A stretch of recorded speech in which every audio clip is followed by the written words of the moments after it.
Hello YouTube. Alright, I've got a load of practice to do today, but it is currently chucking it down outside, so I thought I would do a quick video. I asked for a few questions on Twitter. If you don't follow me on Twitter already, I'll put a link in the description thing down below, so please go and follow me there. We can have a lovely chat. But yeah, people sent me a few questions, so I'll answer those, and I'll also cover some of the questions that I get asked most commonly on YouTube. So let's go.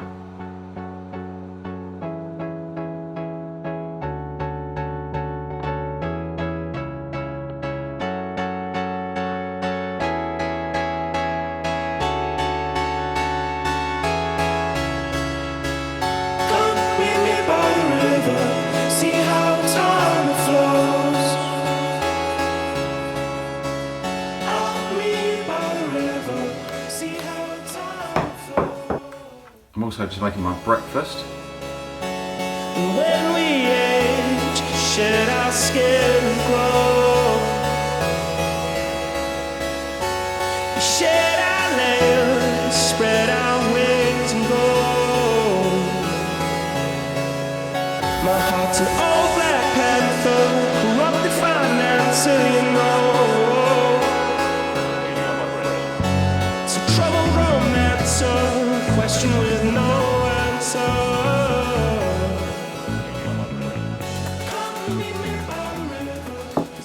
Right, so the first question was from a guy called PaddyGolf, who's also just set up a golf YouTube channel. So I'll put a link down below to that, go and check it out. His question was, what was your highlight of 2016? And what's the biggest thing you're looking forward to in 2017? Highlight of 2016, without a doubt, was the moment when I shot a gross 73 in a medal and got cut from 10 to 8. So for ages I've been trying to get down to single figures. I've never been there before in my life. I've been off 9.5 and then a few comps, you know, it looked like I was going to get there. I didn't quite get over the line. Obviously I was just trying to get that extra little 0.1 off to get down to 9. To just go out there and shoot 3 over and get cut, not just down to single figures, but straight down to, I think I was off exactly 8 as a result of that. Yeah, I think I went from 9.6 to 8. You know, that was a fantastic moment. I've been putting in quite a lot of work into my game over the sort of month or two leading up to that. And so it just really felt like that work was paying off. And yeah, to shoot 73 was fantastic. Just made me think that I could get down quite a bit below 8. As for what I'm looking forward to most this season, I think just basically trying to see how much I can get my handicap down. I mean, there's loads of competitions and stuff that I'm playing that I could pick out as highlights, but yeah, as you know, I've already won a competition the other week, which is good, but if you watch my video, you'll know that I'm more focused on getting my handicap down than I am winning competitions. Yeah, just practicing as much as I can and seeing if I can get my handicap down. I feel like I really need to get down to 5 quite quickly, because my target is to get down to 3 at the end of this season, and to do that, you know, once you get down to 6, you only come down by 0.1 at a time for each shot that you're below your handicap. So I need to get down to 5 pretty quick. Good news, my handicap is the lowest it's ever been. So 2 competitions ago I was off 8.5. Won that competition and got down to 7.8, and then the weekend just gone, I didn't win the competition, but I had 39 points, so got cut down 7.1. It also means if I have another particularly good round, I'll be in line for what they call an ESR, an exceptional scoring reduction, which could potentially take an extra shot, a full shot off my handicap. Now that can only take you down as low as 5.5, but if I have a really good round in the next 9 or 10 qualifying competitions, then I should get down to 5.5 just from that, and then I can work at getting down to 3 by the end of the season. Right, next question is from a guy called John Stewart, or Jackpot John on Twitter. Again, I'll put a link to everybody who's asked a question down below, so you can go and follow them on Twitter. His question was, what will you do if/when you get to scratch? I don't know really. It's a weird one. I don't know. To be honest, I don't know why I'm doing this. That sounds stupid. I want to see how good I can get. So I've called this a kind of, you know, scratch golf, journey to scratch, because that seems like, you know, a pretty sizable challenge in itself. But to be honest, and I haven't really spoken about this before, I just want to find out how good I can get. So if that means that, it takes me ages to get to scratch, and in getting scratch I sort of finally limp down to like 0.4, and then the following week I go back up to 1, and I never get there again, then that's obviously as good as I can get, fair enough. But if at some stage over the next year or two while I'm practicing I find that actually, I've become a really good player, then maybe I'll be able to get beyond scratch. Maybe I'll be able to compete. I mean, I don't know. It feels stupid talking about it because at the moment, I'm a 7 handicapper. I could just as easily go out tomorrow and shoot 85 as 65. Well, let's face it, it's a lot more likely that I would shoot 85 than 65. But my point is that, even talking about being a scratch golfer at the moment, I feel a bit embarrassed about it because it's a long way away. So to talk about what I'll do beyond that feels even more ridiculous. But, I do have a little thoughts in the back of my mind of, well, I wonder, how good can I be? But yeah, this journey really, despite the fact I've called it scratch golf, it's actually more how good can I be? And if that is beyond scratch, then we'll see what happens. Better make the bed.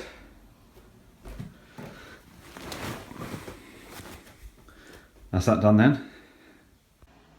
But yeah, that question ties in quite nicely with one that I got on YouTube recently from a guy called Robert Turner. And he asked, is competing at pro level something you'd like to do? And if so, how often?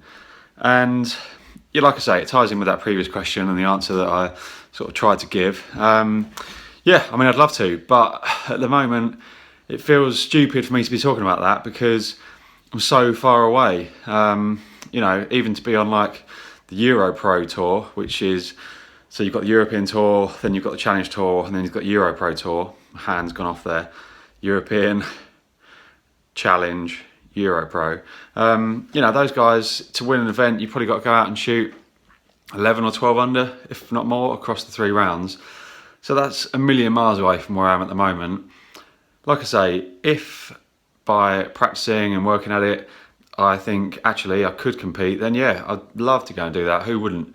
But at the moment, I just don't feel like I can say, yeah, I'm going to be on the Euro Pro Tour, I'm going to get on the Challenge Tour, I'm going to go and play on the European Tour, I'm going to win the Masters and win 20 majors.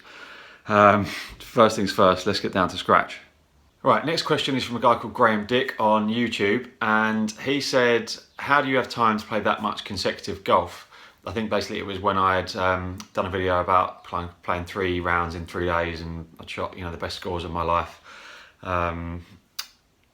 Yeah, and I can totally understand his question. So if you watch my YouTube or follow me on Twitter, it will probably seem like all I ever do is play golf and practice. And in fairness, I'm doing that quite a lot. I'm trying to get to scratch pretty quickly, so obviously I've got to put in a fair amount of time. But yes, I do work. I haven't really explained my circumstances before. So I was a magazine journalist for about 7 years, full-time at different magazines, first down in London, and then I moved up to Stamford, where I live now, for a job on a golf magazine, which I did for a few years. And then I left about a year ago, pretty much when I started this whole trying to get to scratch thing. So since then I've just been freelancing for different magazines, websites and brands. So if you need anything written, just let me know. So the way that I kind of make it work with the golf is that I'll quite often be doing work at home first thing in the morning. Then I'll go to golf for however much time I think I've got. And then it's not uncommon for me to be doing work up until sort of 10, 11, sometimes 12 at night. Now, I'm not saying it's terrible. Obviously, I'm lucky that I can fit my work schedule pretty much around golf. I realise that I'm in quite a fortunate position to be able to do that. But at the same time, I don't really think that I've got this absolute dream life where everything's easy. It's not like I'm some kind of, tech billionaire who doesn't have to worry about money and I can just go out and practice golf and hopefully get to scratch, and isn't this lovely? Obviously, the more golf I do, the less time I've got to do work. The less time I've got to do work, the less money I'll make. So I am kind of making sacrifices constantly as I'm trying to do this journey to scratch. And that really is the kind of the source of the biggest pressure for me. Like, it's only coming from me, but I feel like there's a bit of urgency because I can't I can't have golf as my main focus indefinitely. You know, I've kind of semi-planned that, okay, I'll give it a big go this year, and assuming that everything's going well, then I'll definitely keep playing at it at the same level, if not more, next year. But, you know, if in 3, 4, 5, 10 years time, I'm still trying to get to scratch, obviously I can't have that being my main focus because, you know, I need to make decent money. Kat, my partner, and I at the moment, you know, we don't have kids. Okay, we've got a house, but it's not a huge expensive mortgage.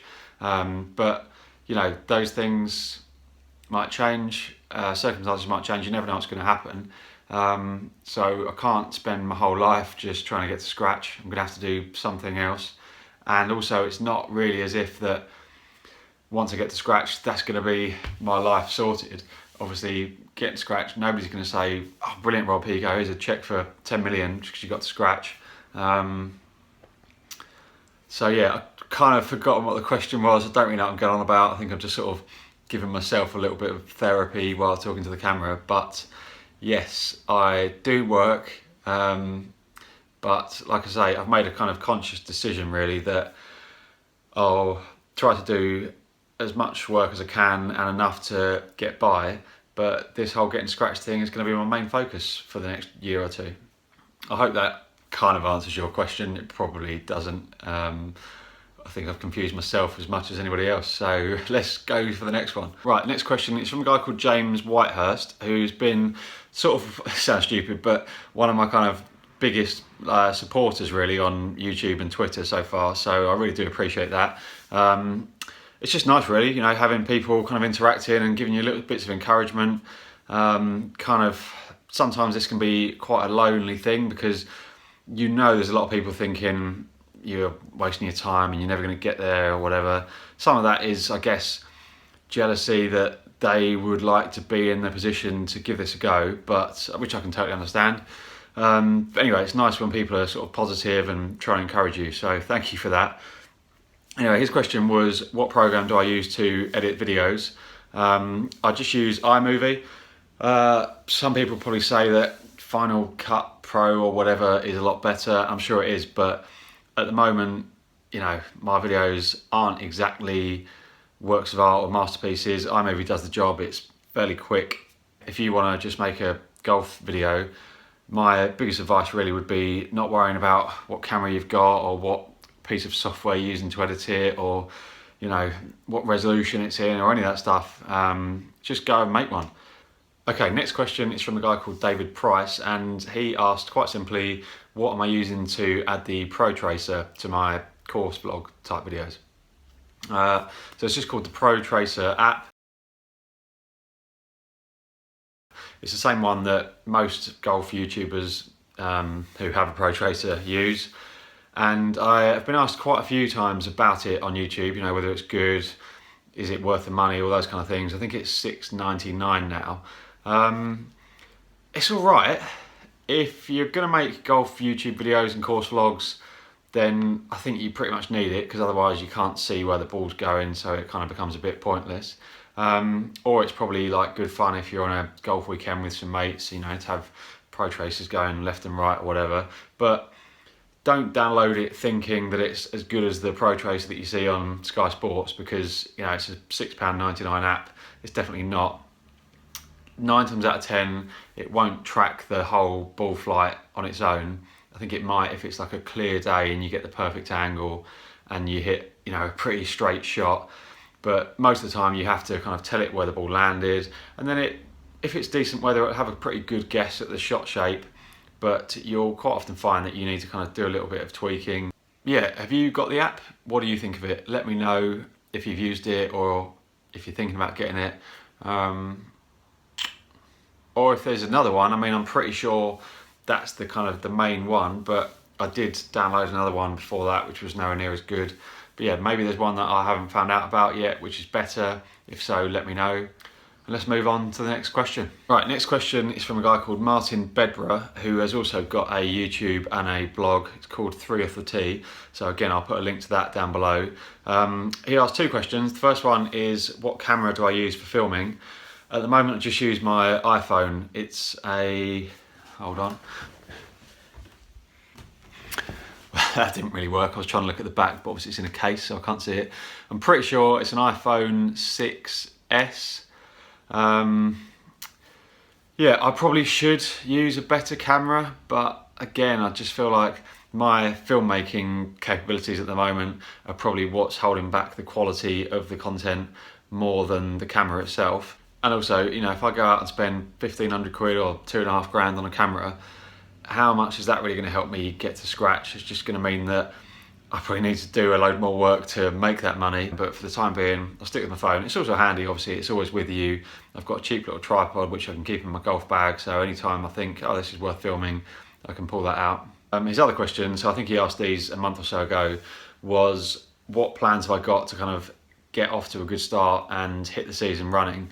So obviously I'm a few weeks into the competition season now, and yeah, my plan back then was just practice a load, make sure that my short game was as good as it could be when the competition started. And yeah, it's been a decent enough start to the season, so I think I've played 5 or 6 competitions now, and I've come down by 1.4 shots, I think, in total. So there's been a few comps where I just hit buffer, handicap didn't change. There was one where I went up by 0.1, and yeah, the last 2 in a row I've now come down by a reasonable chunk. But yeah, I just need to keep scoring well. Like I said before, if I have a good round in the next 9 or 10 qualifying comps, then I'll be in line for an exceptional scoring reduction, which will be quite important really, because that will kind of leapfrog me a little bit ahead and increase my chances of then getting down to 3 this year. But I'm just going to play in as many comps as I can. I'm going away a few times and missing comps, which is unavoidable, but luckily there are quite a few comps. You know, there tends to be 1 most weeks, sometimes there's 2. There's the odd week where there isn't 1, but I'm just going to play as many comps as I can and try to get my handicap down as much as I can. Obviously, that's the whole point. You don't need to say that, you idiot. It's just obvious, isn't it? It's like saying, would you like to get to scratch? Yes, I would. Yes, please. Next question is from a guy called Lee Glover. I might make this the last question, maybe one more, just depends how much I can't stand listening to myself anymore. His question was, how often do I see my golf coach? I've realised I should probably put like my golf coach or a lesson or something on this channel soon, so I will try to do that.